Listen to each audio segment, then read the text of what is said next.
നിങ്ങളുടെ favourite shows ഇനി ഒരിക്കലും മിസ്സാവില്ല. ഇപ്പോൾ C5 കാണും നിങ്ങളുടെ ഫേവറേറ്റ് ഷോസ് തികച്ചും സൗജന്യമായി. അതൊന്നും ശരിയാവില്ല. ആ പൈസ മുഴുവൻ സ്വന്തമായിട്ടുണ്ടായി കൊടുക്കണമെന്ന വാശിയില്ല മാഡം. ഞാൻ രാജവും സംഘടിപ്പിക്കാവുന്ന പല വഴികളും നോക്കി. ഞങ്ങൾ കൂട്ടി എന്താവാനാ?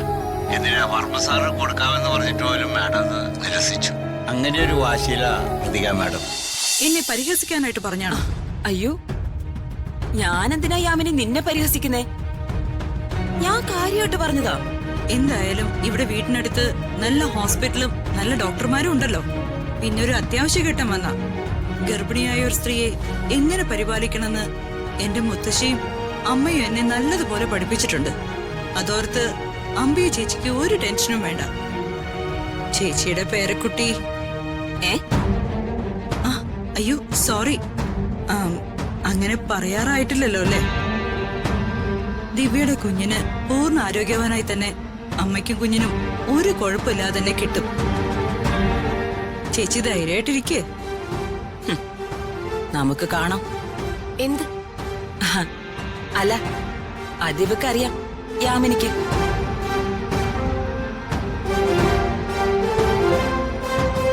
ഈ അംബിക മേഡത്തിന് ഇപ്പോഴും ഒരു മാറ്റവും ഇല്ലല്ലേ യാമിനി? അമ്പിയ ചേച്ചിയുടെ ഈ ദേഷ്യത്തിന് പിന്നില് വലിയൊരു കാരണമുണ്ട് ഡോക്ടർ. ഞാനത് ഡോക്ടറോട് പറയാം. ദിവ്യയുടെ പ്രഗ്നൻസിയായി ബന്ധപ്പെട്ട് ചില പ്രശ്നങ്ങളുണ്ടെന്ന് ഞാൻ അറിഞ്ഞിരുന്നു. ദിവ്യയെ കൂടുതൽ ടെൻഷനൊന്നും അടുപ്പിക്കണ്ട കേട്ടോ. Okay doctor.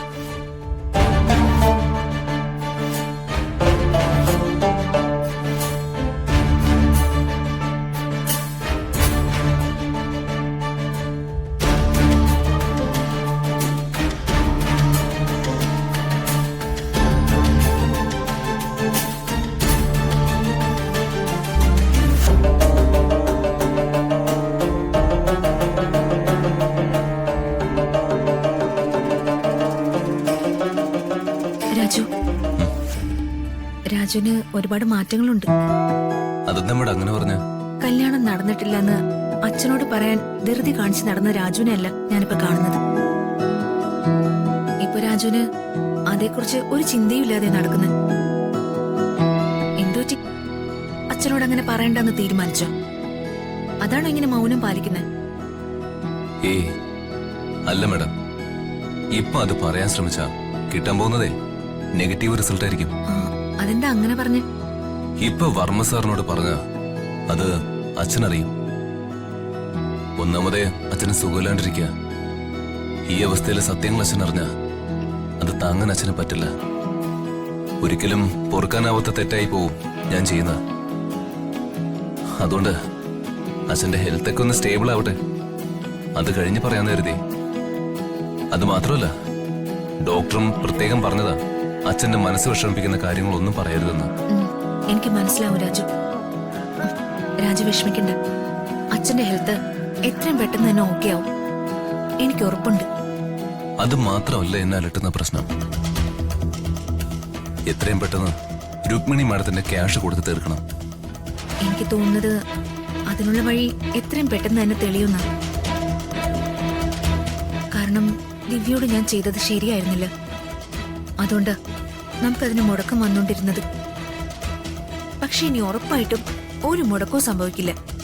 കാരണം ദിവ്യ ഇപ്പൊ സേഫാ. ദിവ്യക്ക് പേടിക്കാൻ ഇനി ഒന്നുമില്ല. അതുകൊണ്ട് തന്നെ ഇനി എല്ലാം ശരിയാവും. മാഡത്തിന്റെ കാൽക്കുലേഷൻ ശരിയായി വരട്ടെ.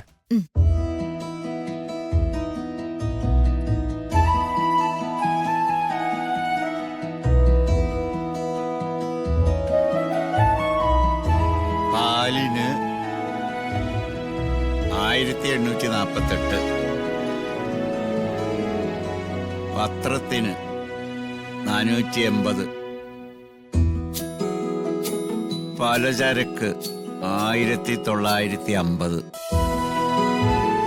ഓട്ടോയുടെ പ്രീ ടെസ്റ്റ്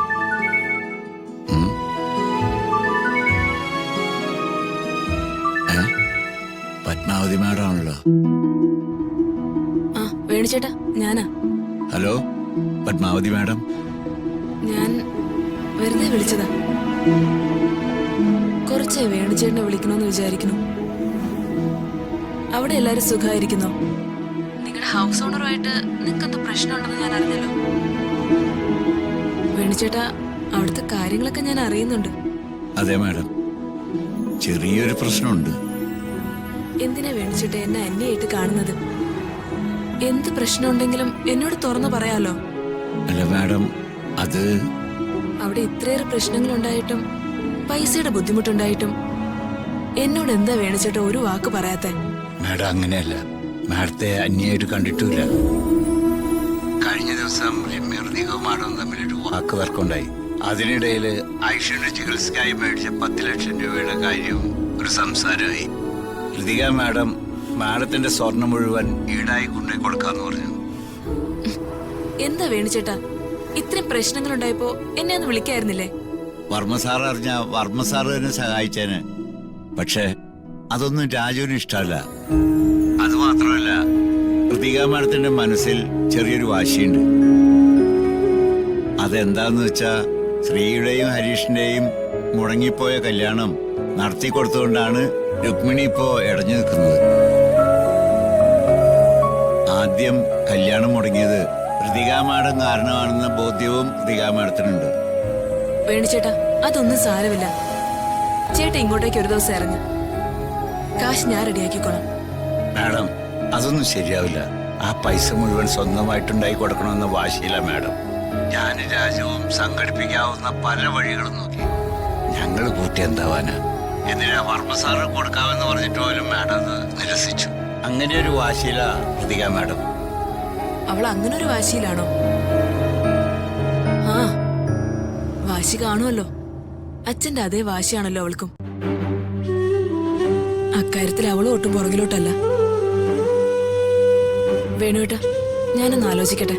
അത് എന്താ മാഡം? എന്തെങ്കിലും വഴിയുണ്ടോ എന്ന് ഞാൻ നോക്കാം. നേരിട്ട് കൊടുത്താൽ അവള് വാങ്ങിക്കേയില്ല. വേണിച്ചേട്ട എന്തായാലും ധൈര്യമായിട്ടിരിക്കും.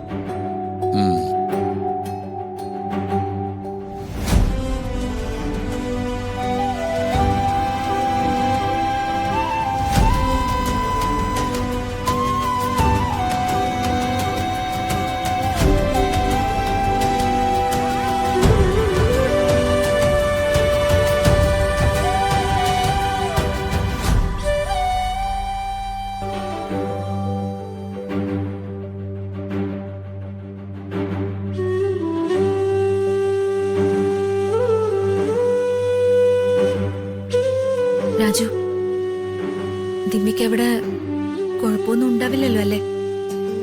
എനിക്ക് ആലോചിച്ചിട്ട് ഒരു സമാധാനം കിട്ടുന്നില്ല. ആ, അംബികമ്മായി ആളൊരു വിഷമാണെന്ന് ഞാൻ പറയാതെ തന്നെ രാജുവിന് അറിയാലോ. അവര് വിചാരിച്ചു കഴിഞ്ഞാൽ എന്ത് സംഭവിക്കാം? ഡൗൺലോഡ് ചെയ്യൂ C5 ആപ്പ്. കാണൂ എല്ലാ എപ്പിസോഡുകളും സൗജന്യമായി.